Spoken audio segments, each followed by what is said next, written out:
Hello, everyone, and welcome to the course of world history. I am your host, Mr. Samuelson, and today we are looking at the Ottoman Empire. Yeah, I know we've looked at the Ottoman Empire a couple of ways before, but we're going to look at them one more time, this time in the context of our unit on the gunpowder empires or the major Asian land empires. So our essential question here is, how did the Ottomans create the Ottoman Empire? So let's look at the beginning. The Ottoman Empire was founded by a man named Osman I, and it was a time of fracturing power. The Seljuk Sultanate was kind of crumbling, and all these other powers were rising, and Osman was just one of them. But he was able to take advantage of the weakness of the Seljuks to break away, and of the Byzantine Empire, and to create a homeland of Turkish people within what had once been the Byzantine Empire. And to carve out his land and then to expand his land, he really took advantage of an elite corps of soldiers known as the Janissaries down here, who were early experts in the use of gunpowder in warfare. They really specialized in how to use it effectively to take down enemy defenses and to overrun their positions. They were extremely successful at it, and this gave them a decisive advantage over their rivals, and they came to control most of the Anatolian Peninsula and even cross over into Europe. Now, the Byzantine Empire, however, was still a problem for them, but it had been weakened. Centuries of conflict with Arabs and Turks had weakened this empire, and over the course of about 300 years from its kickoff, the Ottoman Empire was able to encircle the only significant Byzantine territory remaining, the city of Constantinople.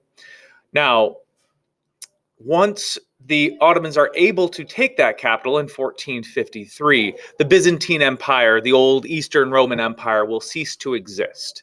And now the Ottoman Empire is free to expand.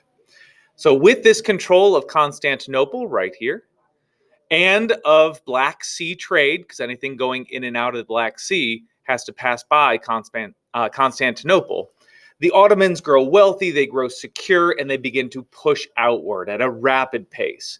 From 1514 to 1517, the Sultan Selim I is able to move south and conquer into Egypt.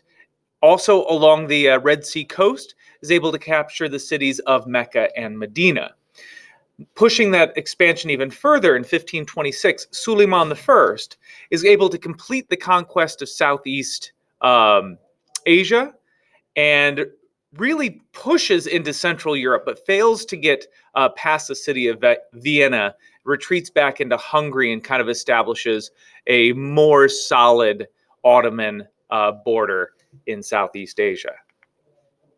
Now, how do the Ottomans do this? Well, this is where their name, their grouping as a gunpowder empire comes in, because they were masters of this newish technology by this time, far better than most of the other people in the area. They were able to master the use of cannon and later to master the use of hand weapons as well. Now, the Sultan, who was their leader, rules this empire from a hereditary position, which is passed from the father to the most capable son. It's not always the firstborn son within the Ottoman Empire. The father selects the most capable of his children, and the leadership goes to that most capable son. Now, they're not alone in ruling. They do have a government below them, a group of bureaucrats who is led by a Grand Vizier. The Grand Vizier is the chief minister and runs much of the day-to-day aspects of the Ottoman government.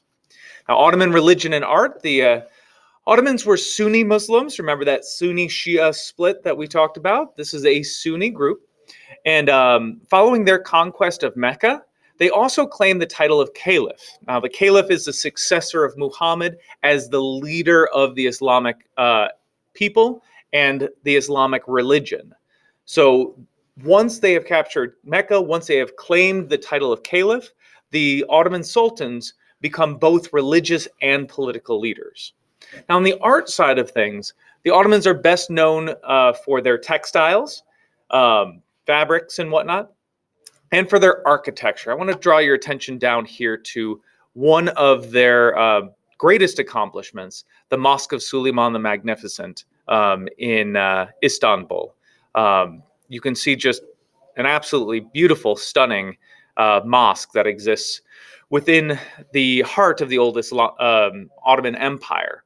Now, these mosques, this is just one of many. There are dozens of famously beautiful mosques within the Ottoman Empire. They really focused their art on the creation of really beautiful structures. Now, the role of women in Ottoman society. Women in Ottoman society had more rights and freedom than in most traditional Islamic societies or in Europe as well during this time. There are exceptions within Europe, but very few and far between. Really, the Ottoman Empire winds up being a place of great freedom for women.